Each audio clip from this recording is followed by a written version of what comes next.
Welcome to another episode of The Dog Suit. Ladies and gentlemen, the sheriff is in town. We have with us Dr. Bryan Carmody, a board certified pediatrician who serves as an associate professor of pediatrics at the Eastern Virginia Medical School and is widely known in the USMLE community as the sheriff of sodium. Through his platform, he has become a leading voice in medical education, constantly challenging the status quo and speaking on topics that are extremely pertinent to all of us in medicine. On a personal note, his frank and pragmatic videos on the state of healthcare are a voice of reason in an ocean of noise. I have been following him for over 2 years now, and he has been instrumental in crafting my own perspective of how to look at these things. Um, Before we begin, both Mohit and I are in academic institutes and have a tremendous amount of respect for our colleagues who pursue the academic path, but the discussion that follows is an attempt to have an unbiased conversation on where academia is today and where it's going. Welcome to the show, Sheriff. It's an honor to have you here. Well, that was a very, very kind introduction. Thank you very much for having me today. No, 100%. I think before we begin, how did you get into making YouTube videos? Like what was that spark? What set you off in that path? That's a good question. Well, it started off, I guess, years ago, back when X was Twitter, Right, and I started saying things that I thought about medical education and residency selection, and things of that nature, and there was an audience for it. I mean, there right, were good conversations to be had. But the problem is sort of the ephemeral nature of that kind of stuff. I mean, right. you see a tweet or something, it may be hard to find it, track it down, even, a couple of days later. So, as a way of having sort of more durable content, I started, my own blog website, Right. the Sodium. And then, you know, as Twitter turned into X and everything, I've sort of moved more into YouTube Right. as a way of kind of making. I mean, the stuff I make it, I try to make it, somewhat evergreen so that people Right. can find it. But that's sort of how I got into the YouTube thing. But it's amazing because I feel like even the name, I'm sure there's a story to the name of the Sheriff of Sodium. Like where did that come from? It's such a unique. Well, Uh, yeah, so that goes back to my residency, I guess, actually. Back at that time, we had the opportunity to do some internal moonlighting in our neonatal intensive care Right. unit and did a fair bit of that. And I had become a believer in, the idea that less sodium and less fluid expansion was good in preventing bronchopulmonary dysplasia in some of those neonates. So when I would come in on the weekend, naturally as a future nephrologist, my favorite thing was to mess with the electrolytes and adjust everyone's TPN. So all the babies, whatever had been going on during the week, I would get in there and I would root out all the sodium that was in their TPN. And so one of the neonatology attendings is actually who came up with that moniker, because of the way that policed the sodium, on those X-rays. Right. But I always liked that nickname, to be honest. And so when I was searching for a domain name that hadn't been taken, surprisingly, Sheriff of Sodium was as yet available, so I had to snatch that Interesting. up. That's really interesting. All right. Yeah. So I think to start off, why do you think people choose the academic medicine path in the first place? Is it like a zest for publication? Is it a zest for changing things? How do you see it, especially in the current context where everything is becoming so super specialized? Yeah. Well, I think one reason that many people sort of gravitate toward academics, I mean, there's many fun and desirable things about it, and I think Right. some people are drawn by that. But I think the other thing is that, when you do your training, for the most part, you're surrounded by academic medicine physicians. Right. And whoever your role models were when you came to medical school, you get different role models. The people that you're with every day are immersed in that stuff, and it's easy to sort of pick up that same desire or Right. so I think that that's a big driver of it as well. I think, yeah, I guess I can see that because I feel like initially when I started my residency, I loved research as a hobby, but I think over the last year, and I think Mohit would agree that I think as we get more and more involved in research, it kind of you kind of start enjoying it and loving it, and then it becomes like you need to ask yourself whether you actually want to do this, or you're loving it because everybody around you is loving it, Yeah, right? Like, right. would you like it's almost like I don't know if we can call it like peer pressure, but it's like it almost becomes this thing where you're like, oh, do I actually love this? Do you know what It's I like a mean? Yeah, culture. I feel it It's a forms over cultural thing, time. yeah. Yeah, right. Well, and that's the culture that you're immersed in because, Right, when you're a pre-med or when you're in college, I mean, maybe, you're a smart kid and that sort of gets caught up in your self-esteem. But when you're in an academic medical center, right, everybody's smart.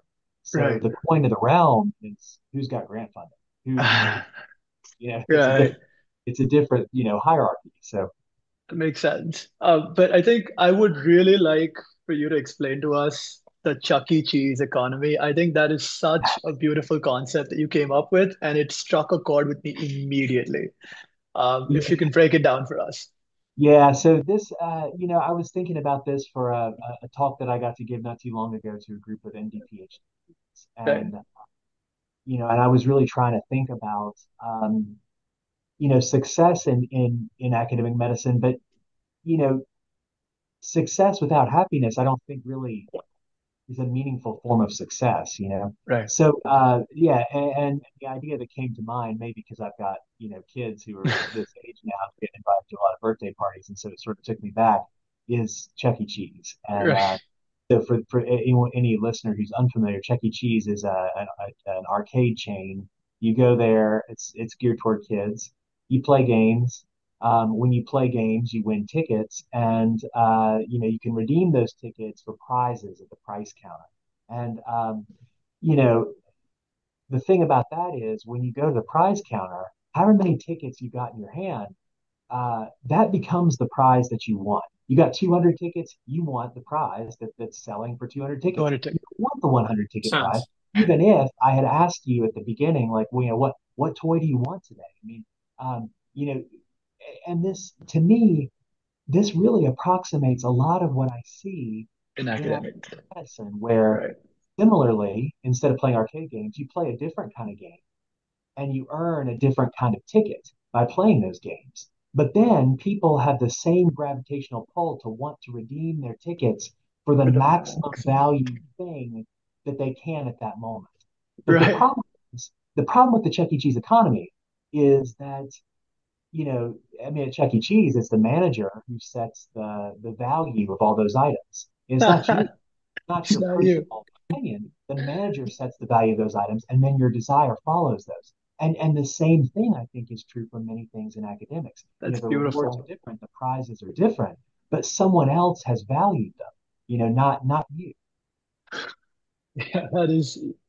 What are your thoughts on that, Mohit? I think so. That's definitely right. I mean, we are chasing value that has been set up by someone else, and really not focusing on something that truly makes us happy. That's what I've assumed or got from a very deep insight from this whole 1 minute conversation.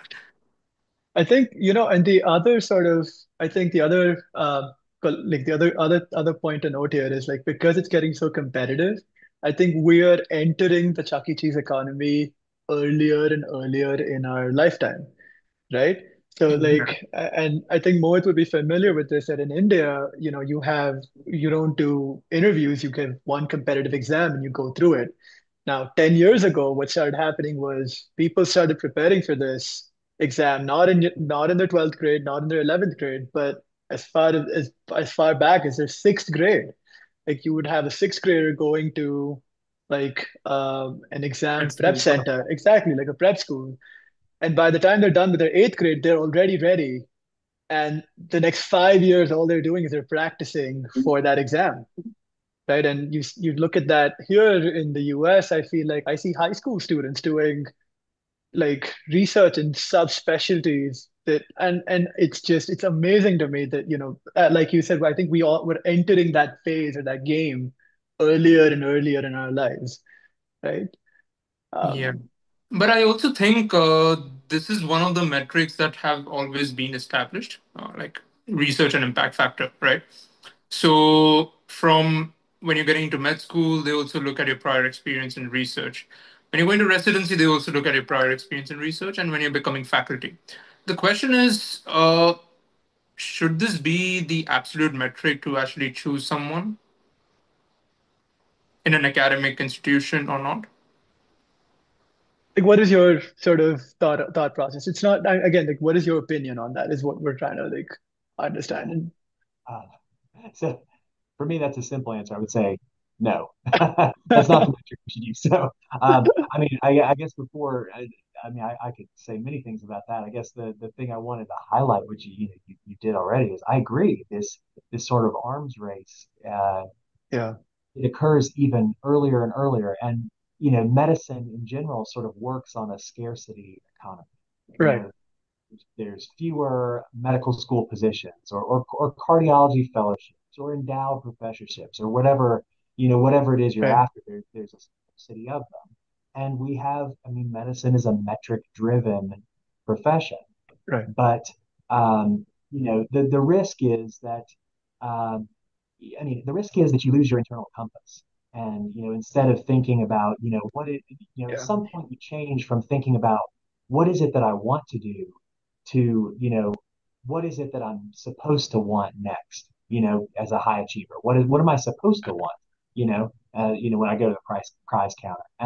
And I guess the other thing about it that I'll highlight before I get back to your research question is that, and to me, I think this is the big thing is, um, the other problem with the Chuck E. Cheese economy of academic medicine is that it ignores opportunity cost.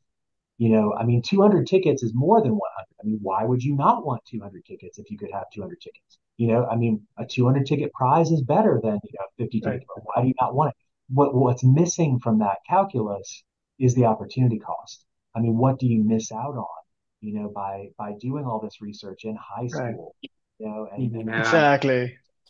Um, I think so. It also depends on the whole model of where the discovery is at or which stage it is at, right? So if the preliminary studies are excellent, phase one is excellent, then they go and approach venture capitals, and that's when they receive a tons lot of of money. funding, and then they wait for a few years, let's say 15 years, before a drug gets approved, and that's where you see a boom. Or sometimes the drug does not get approved. So the point of a venture capital is, I think so, they need to have a very strong risk appetite to actually invest in a research pipeline. But so Sheriff, I think there's one more thing I'd like to sort of tease upon, ask you on about research before we go into the next question, which is scientific communication, right? And I feel like I personally feel that a lot of really good science gets and really good scientific communication happens through academic journals. And I kind of feel like is that outdated? Because like, do I need in order to read read something new or something insightful, do I need a 15-page article explaining that to me? Or am I just gonna plug it into ChatGPT and have it explain it to me anyways? And if that's what everybody's doing, then like why are we going through this process of writing something so big and then use it, you know what I mean? Like what are your right. thoughts on that? Well, yeah, you're right. I mean, you write it up because that's how you get tickets. That's why you do it, right? But I mean, if you think about this too, I mean, like it's not like journals just I don't know, were handed down on a stone tablet and have always been with us. I Right, mean, it was evolved as an efficient solution to disseminate knowledge. In a world where, I mean, how else were you going to disseminate that? I mean, right. from place to place, and so the reason that that predominated was because it was an efficient solution in the market. At the And as time. were right. What's that? At the time though. Yeah, at the time, exactly. And Right, so now you're right. We have much more efficient ways of generate, of distributing knowledge. I mean, even just you think about things like preprints and social right. media. Learn something. I mean, it can reach people so much faster, so much more efficiently, really. Right. Putting it in some dusty journal that you hope gets scraped by uh, uh, Another academic who's writing up their own niche, right? Like, yeah. So, of course, journals are businesses. They're going to look out for their interests. Old habits die hard. I mean, Right. but if the question is, how do I most efficiently acquire knowledge or disseminate knowledge? I mean, I agree. I don't think it's through journal articles. I mean, not anymore. Not anymore. Right. I think that's the conclusion that both Mohit and I came to. We had a discussion on this recently, and we were talking about like why do I need to read a 20-page journal article when I can plug this into ChatGPT or plug this into an LLM, any LLM. Like you can even use Google Notebook LM, for example, and then have it generate a podcast for you. At least get a primer. And then if you're really interested, you go in and do a deep dive and Yeah. actually read the whole thing, right? Which I I think, think so. yeah, I think so. Adding to this point, plugging it into ChatGPT prevents us from critically thinking of the article. that's also true. Yeah. That's my thought process. I don't know whether I'm wrong, Doctor Brian. I think you're right. I mean, I say that, I guess, based on my own intuition, but also, um, I mean, I think that there's a growing body of data and literature to show that. I Yeah. mean, if you give students ChatGPT and let them, try to learn their homework, they become sort of proficient or Dependent. fast, but then you take it away and they're worse off than the group that didn't have it. Right. It's I think I look at it like have it's like what Google Maps did to navigation. Like I don't think I've I don't think there's been a time where even in Cleveland, like I've been living here for a year now, and even every time I take out my card, it's like Google Maps is always on. And I don't know Yeah. what's gonna happen when that goes away and I'm gonna be lost in my own city. Yeah, as an Um, elder millennial, I can tell you, I mean, some of those changes I feel very viscerally. I mean, I used to be able yeah, to navigate well without a map. I'm the same way. I used to have all kinds of phone numbers stored in my head for my right. friends. That I mean, I don't know anyone's phone number other than my wife and maybe one other person.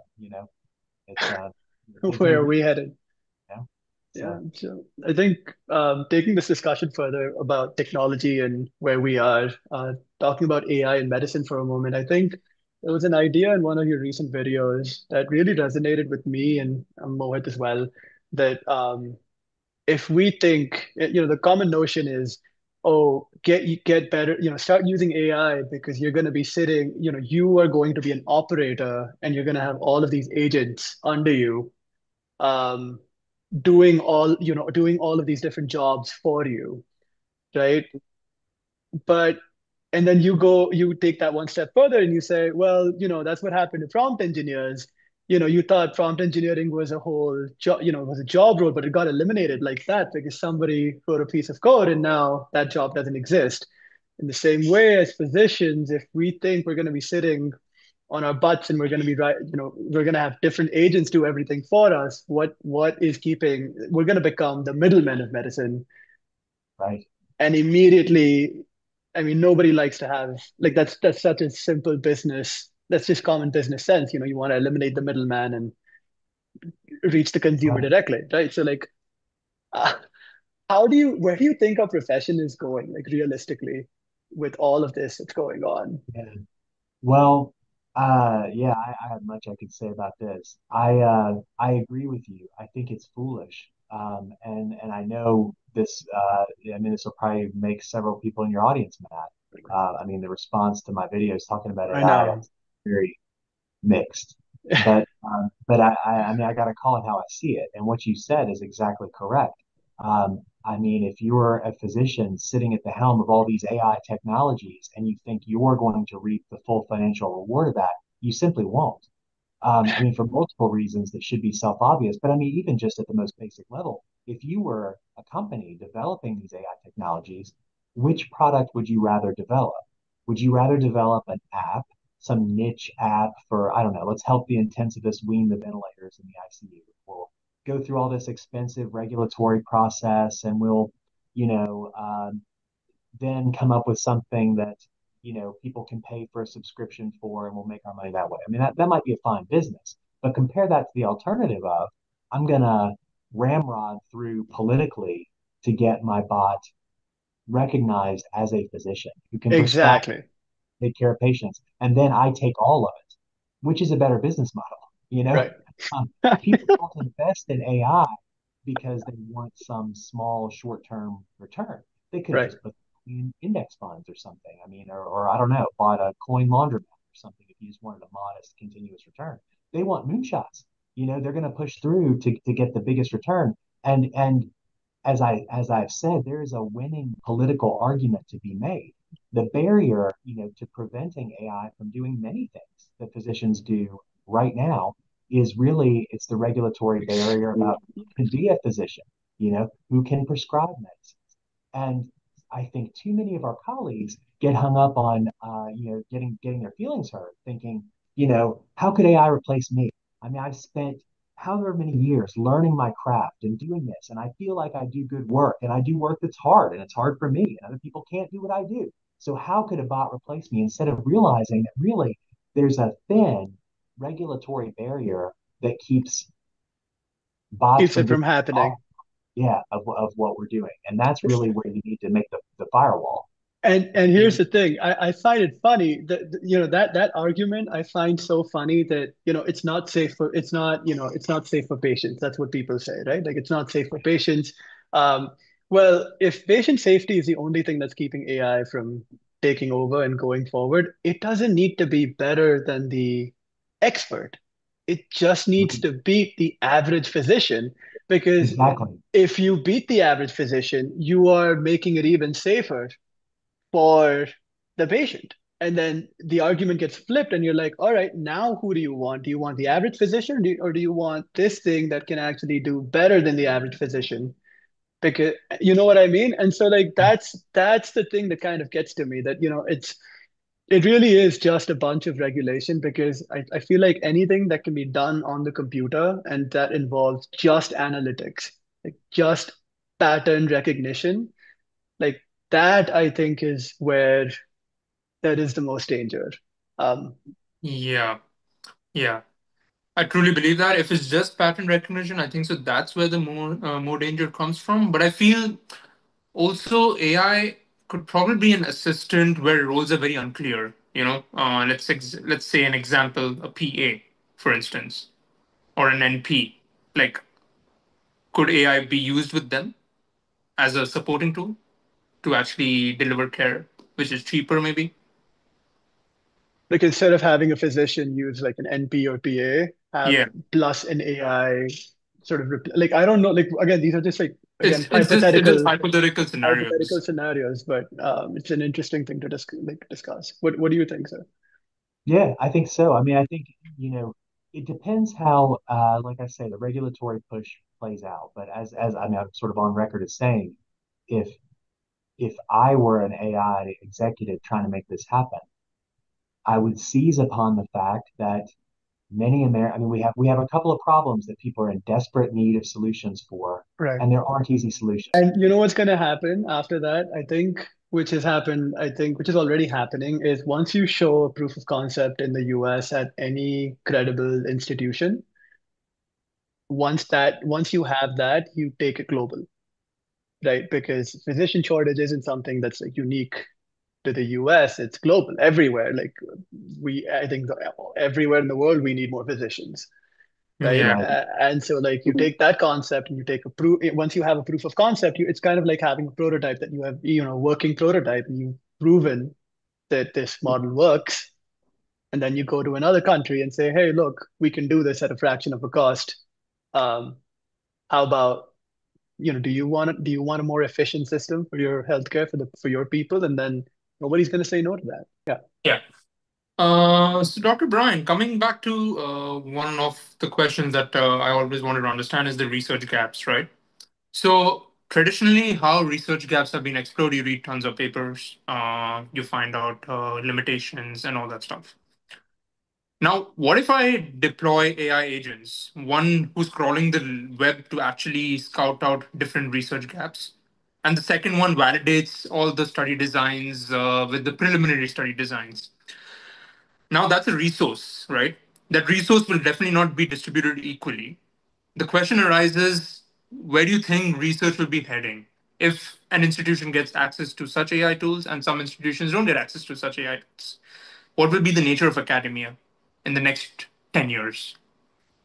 Yeah, right. Yeah, I mean, if you're looking at who's gonna publish the most stuff, yeah. I mean, with AI, I mean, you can really turn loose the horses and publish all kinds of stuff. And you're right, the idea that AI can enhance sort of discovery in general. I mean, I think there's even some literature for that.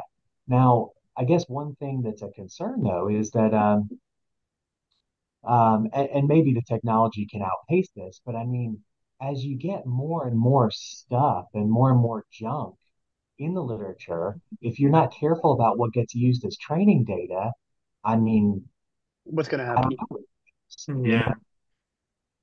Right, but like so the that argument, right, is it's a very common argument that garbage in, garbage out, right? And then but then you have like companies like Open Evidence who comes in and says, all right, you know what, we're only going to be using NEJM to stuff from NEJM to train. So now that's going to build like that's going to be as credible as we can get at this point of time, right? Maybe it's not perfect, but it's going to be the best that we can come up with because I don't think there's like anything, at least in medicine, I don't think NEJM is considered one of the most prestigious journals to publish in. Um, right. and so I don't know how like so if that happens and especially with open evidence right now, if you turn on like deep search, it gives you it like in almost like a systematic review for you, Yeah. right? So I feel you know what I mean? Yeah, so you're right. I mean, at least right now, this is what I was getting at is I mean, maybe the tech companies can stay ahead of this. I mean, there's ways right now to sort of gatekeep and corral off training data. But like we were talking about before, what if what we were saying before starts to happen and there's less useful insights that are published in journals and more that exist outside of Outside. that? I Right. think it's going to be an ongoing struggle that will require, more sophisticated solutions as time goes by. But you know what? This is very similar to what happened with the open access movement, right? Where like a lot of journals came up with this idea that hey, we're going to make it open access. And so now you have a lot of good research being published in open access, but then it's not the best because, because of the way it's structured, it's not the best edited, I guess. And so it democratizes research in a way, but the problem with that is you're also lowering the threshold of what gets published, Right. right? Yeah, And so like exactly. so I think this is more a problem of democratization than like AI specifically, because if you're increasing the accessibility of technology and the availability of like the ability to publish in such places, um, you are making it more fair, but then you're also lowering the Reducing the jump. threshold of exactly, you're lowering the threshold of what can get published in the first place. What would be your What would be solution? your solution if you're a Oh, program director? What would how would you assess You have residency limited applicants at spots. You this have too point? many yeah. applicants. How would How you would you go assess about them? it? So tell me again which problem you want me to solve for you. So okay, let me frame it for you. You're a residency director, you're the program director of a residency program, right? And you have, let's say, 3,000 people applying for 30 spots. Okay. How do you solve that if how do you solve that? How do you assess competency? Yeah. Well, I think the first thing, which is a major problem here, is that the first thing you got to do is decide what you're trying to accomplish as a residency program. I Okay. mean, what are the actual attributes that you seek? Because until and unless you actually specify those and say them out loud, you're gonna have to outsource your decision making to something else. If you can't articulate what it is that you want, well, guess what? I guess USMLE Step 2CK is as good as anything for telling you what Right. you can't tell me what it is, or school prestige or anything else. And that's part of the problem is that many programs, to Articulating. be truthful, yeah, I mean they don't want something beyond sort of I guess the residency base of the Chuck E. Cheese economy. I want the Right. best looking resident to put on my website, so the highest value resident that I can recruit to my program. Right. So first thing is you got to articulate what it is you want. The second thing is I think you got to incentivize the schools to help you assess those things. So let's say that I don't know, you felt that it was important that you have residents who have, I don't know, excellent patient-centered communication skills. Right. You want schools to assess that and you want them to evaluate that honestly. And you have to overcome the incentive that schools may have to mislead you about their evaluation and say that everyone's excellent. Right. So so you have to, to make it. But as I've made this argument to, for instance, I've made this kind of argument to, a group of orthopedic surgery program Right. directors, Right. general surgery, very competitive fields where applicants want desperately to get in. And if Right. the directors came together and said, we want this and this, and schools who do these things, guess what? We're going to look at your applications first. Not make any promises, but your students are going to go to the front of the line. Schools That will do it. makes, I see. But then, like I said, you have to have some market feedback mechanism also, because just like in a regular marketplace, I mean, if I go to your produce stand and you sell me rotten fruit, I won't go back there. But unfortunately, If a you're the lot only of things, one, yeah, exactly. So what you got to do is you got to have some way of, information sharing or, punishing people that mislead you, punishing them in the market. You know what I'm saying? Mm. So that if you're going to tell me that all of your students are outstanding with X, Y, or Z, and it turns out that I that's learned not true. otherwise, then there has to be some market punishment for you. And so there has to be some information sharing or transmission of that in order to make that work. In order to give these schools an incentive that counterweighs against the natural incentive to say we want our students to match and match well. So now everyone's going to have all these attributes that people say they want, you know? But I think it goes back to the Chuck E. Cheese economy that I think the step one is you need to, as people, as the person who's making those decisions, you need to articulate very carefully what are the things you want and not also be a victim of the Chuck E. Cheese economy to begin with. I think that's such a I think so. Those metrics are very blurred and it cannot be defined. And since there's so many applicants, it's like your chaos. most common thing you would do is just outsource it to scores, FSCK or any metrics. easily observable metric. I think you made that argument as well, right? Yeah, Yeah. right. Yeah. Yeah. Um, yeah, I Interesting. think, yeah. And Dr. Brian, I had one more question, last one, and then Sharon takes over. So the ability to answer a question will not be as a valuable skill as it has been in the past century. And instead, creativity will actually dominate to really think of original ideas. What do you think is the role of a teacher if it is not to serve as a medium to transfer knowledge in the future? Yeah, you're right. Um, I mean, I think about this a lot actually because I mean, I'm a little older than you guys, and so I remember when I was thinking about getting into medicine, I shadowed a family doctor in my hometown, and I remember at lunchtime the man would pull out the physician's desk reference. You guys probably haven't seen what that is. I mean, it's a book about this thick that lists all the drugs. I mean, there's no need for such a thing now because we have something better on your phone, Right. all the time. But, you can imagine at that time, I mean, this would have been, I guess, late 90s, early 2000s, at that time, that information was expensive. In a busy clinic, if you didn't know drug doses kind of off the top of the head, you were going to be slower. Your patient care was going to suffer. If you didn't know interactions, like out of the dome, you were going to do something foolish. So there was a real premium on that knowledge. And the man sat there and studied physician's desk reference during his lunch hour. I remember this vividly.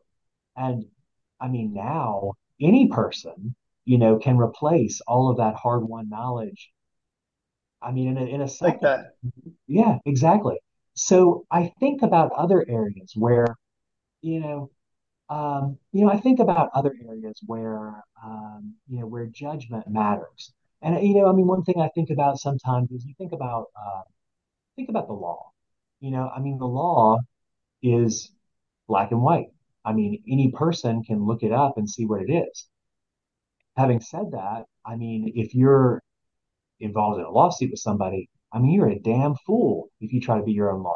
I mean, you'll get, there's real expertise that someone That's it. adds by, by understanding some of the context and, bigger picture stuff. And I feel like in some ways, that's where we're going to be as Right. teachers and physicians is sort of in that type of consultant role to sort of, yes, you have this information, but there's a context and a seeing the whole waterfront thing that where there's still value to be added, you know?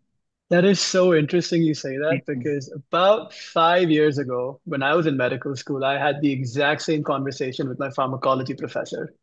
And I told her that, ma'am, I don't need you to go through a PowerPoint presentation of like vancomycin and run through the 10 common side effects. What I need you to do is I need you to tell me where vancomycin is in the realm of medicine and where it goes.